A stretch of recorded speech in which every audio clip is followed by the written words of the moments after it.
Episode 6. What is your excuse? Yes, what is your excuse? There is no excuse for not getting whatever you want. People who haven't succeeded to the full extent of the capacities always have an excuse. Like any lawbreaker, they have an alibi for not being more successful. They have an excuse, a handicap, real or imagined, which is holding them back. This is not to say that people don't have real handicaps. Certainly they do.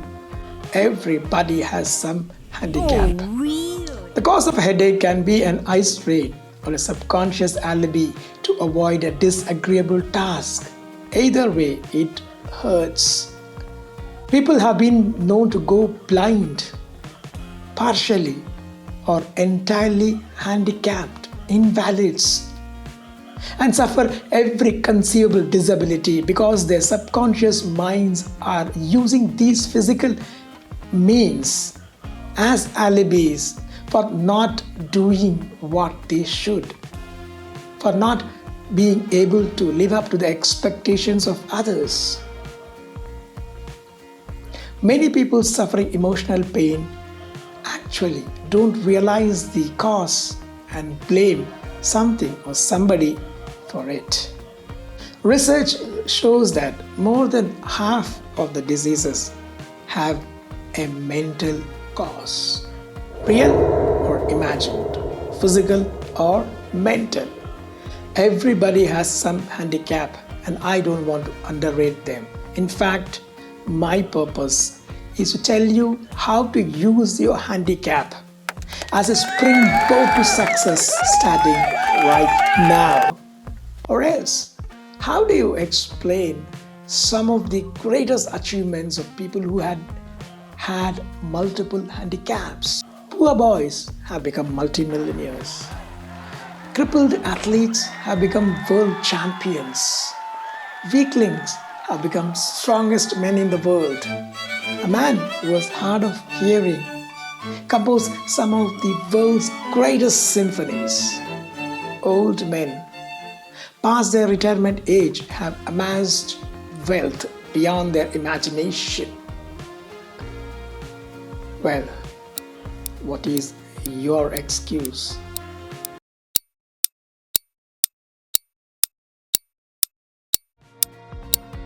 So, you have a handicap, an excuse. Congratulations. Yes, congratulations. You can use your handicap for being a lot more successful than if you didn't have a handicap at all. The record books are filled with the names of champions who have overcome supposedly insurmountable handicaps.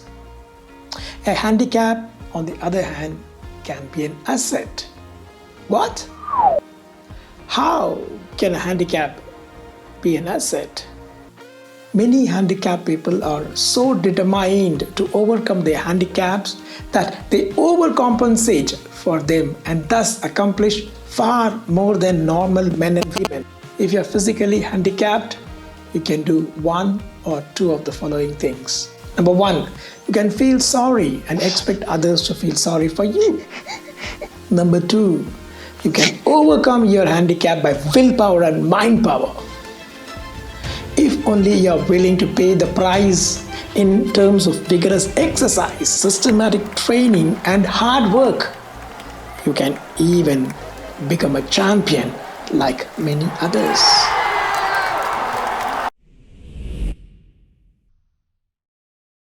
What can I do if my handicap is not physical?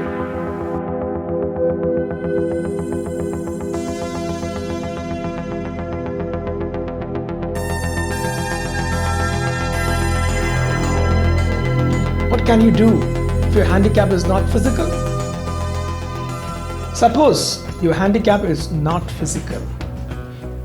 On the other hand, you don't have a great education. Maybe your parents were not rich enough to provide that college education. I didn't have many of those things that other kids in my class had. And early in my life, I had to undergo a lot of physical pain. I fell into a well and hardly could survive. And that changed my worldview. I got an excuse. Not to study well, not to focus enough, not to try hard. I just passed through high school and got admitted in an agricultural college. There, some of my friends found me and nurtured me. A great professor encouraged me a lot. And then I hit the zone. I was in flow. Whatever I touched became gold. Passed every exam, I aced every interview, and I joined a bank. Probably you're thinking that would be the end of all my struggles. No, it was not. In the bank, I did a lot of hard work, and I went beyond my brief. Unexpectedly, I was recognized and rewarded for all my exertions. And I kept going. Unfortunately, I got into another accident. This was a lot more serious.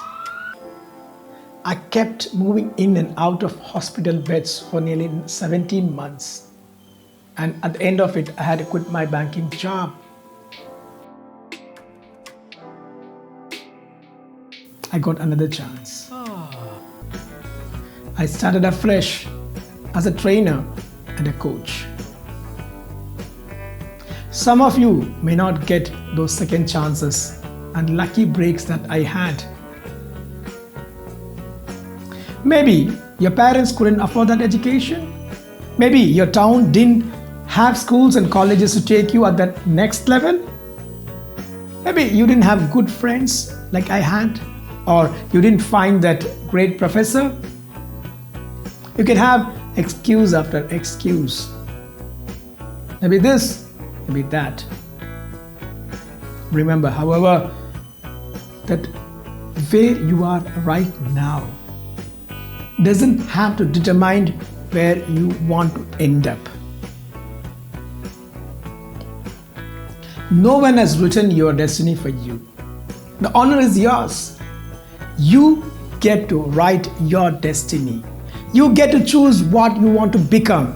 You get to choose what you want to have or what you want to do. Yes. Is it possible for you? Yes. Is it possible to get whatever you want? Yes. Yes. Will it be easy? No. It's not going to be easy. It's going to be really tough, and that is the truth. You won't love every subject that you study in college, or you won't love every teacher. You won't love your boss. You won't love the hard work and the discipline and the rigor that you go through. And more importantly, you won't succeed in everything that you try. But that is okay. Some of the most successful people in the world are those who had to go through a lot of failures.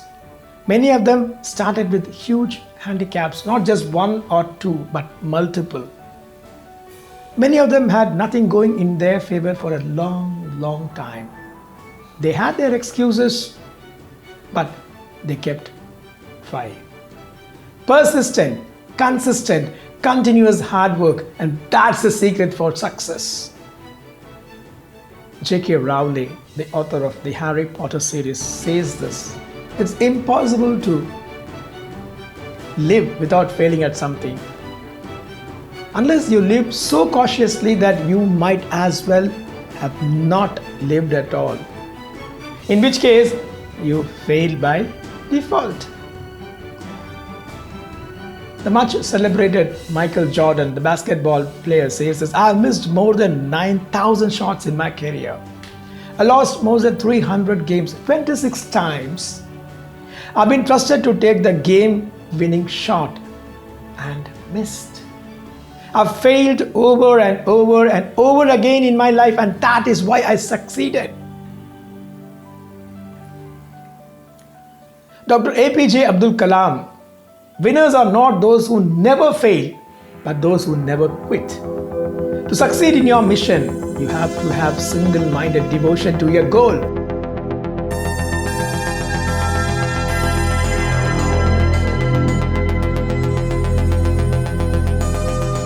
You and I can overcome our handicaps using willpower and mind power. Winners are not those who never fail, but those who never quit. Many people have done that. Let's meet some of these achievers. Each one mentioned here has overcome the so-called insurmountable handicaps using willpower and mind power. The number of people who have achieved success in spite of their handicaps is huge. It would be impossible to cover many of them in one episode. The names mentioned here have been picked up randomly from this huge list.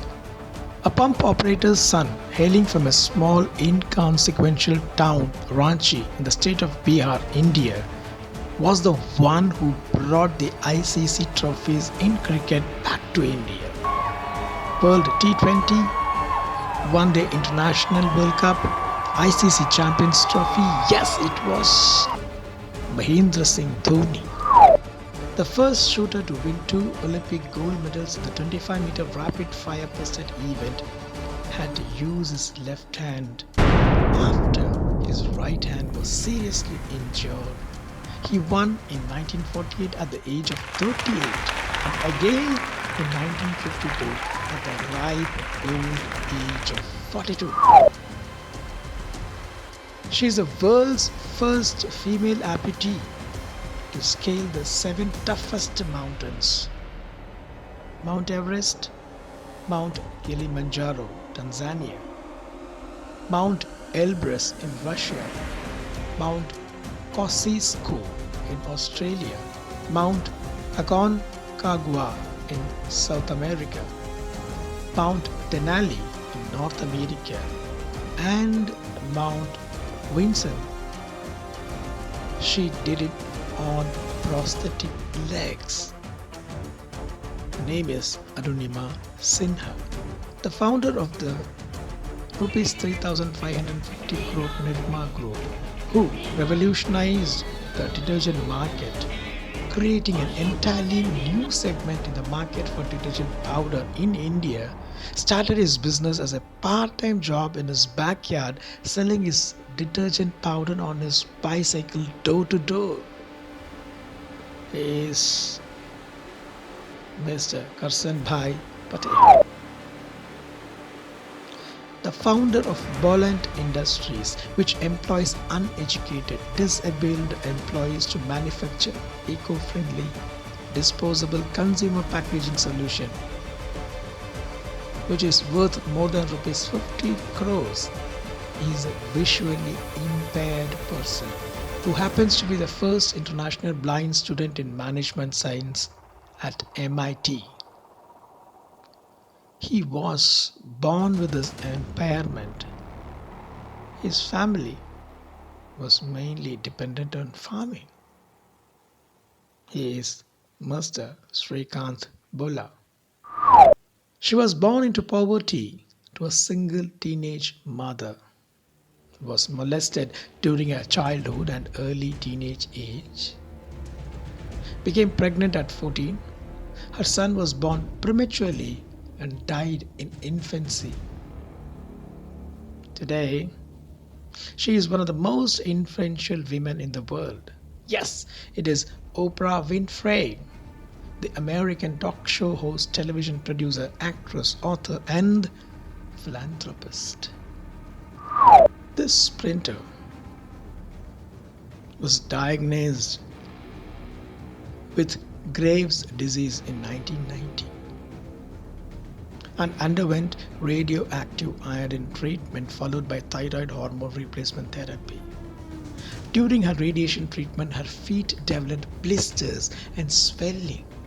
Eventually, this sprinter could barely walk and had to crawl The doctor wanted to amputate her feet. Luckily, it didn't happen. And today, she is the second woman in history to defend an Olympic 100-meter title, winning gold at both 1992 and 1996 Olympics. She was also the 1993 world champion in the event, becoming the first ever female sprinter to simultaneously hold the world and Olympic titles in the 100 meters. Gail Devers, the only woman to win the World Amateur Boxing Championship 6 times. The only female boxer to have won a medal in each of the first 7 World Championships, and the only boxer, both male or female, to win 8 World Championship medals, came from a poor, calm family. Her parents were tenant farmers who worked in jute fields. Her name is Mary Com. This woman had her right leg amputated after an accident. She, however, became an established Bharatanatyam dancer. A national award-winning film, Mayuri, was made on her life story. She is the Indian Bharatanatyam dancer and actress Sudha Chandran. And finally, this man at an early age of 21 was diagnosed with a fatal neurodegenerative disease, amyotrophic lateral sclerosis (ALS), that affected his motor neurons in brain and spinal cord, which gradually paralyzed him. He was expected to survive for not more than 2 years. Yet, he went on to become one of the most celebrated physicists of our time. His book, A Brief History of Time, published in 1998, appeared on the Sunday Times bestseller list for a record-breaking 237 weeks. Stephen Hawking. Who is a hero? Who is your hero? Type it in the comments box. Maybe you are also having some handicap that is stopping you from moving ahead. Type in the comment box if you can. It's clearly evident from the experiences of courageous men and women from all walks of life that the so-called handicaps of lameness, sickness, poverty, misfortune, lack of schooling and old age can be overcome by willpower and mind power using success methods which are described later in this course. If you're handicapped, you can use what psychologists call overcompensation to lead to even greater accomplishments and success than normally would be achieved. Will it be easy? No, not at all, but it is possible. It's possible for anyone to achieve success. To put it simply, success is available to everybody. This course is a success course and tells you how. The next episode gives you some keys which you can use to open the doorways to the treasure room of success. All the best.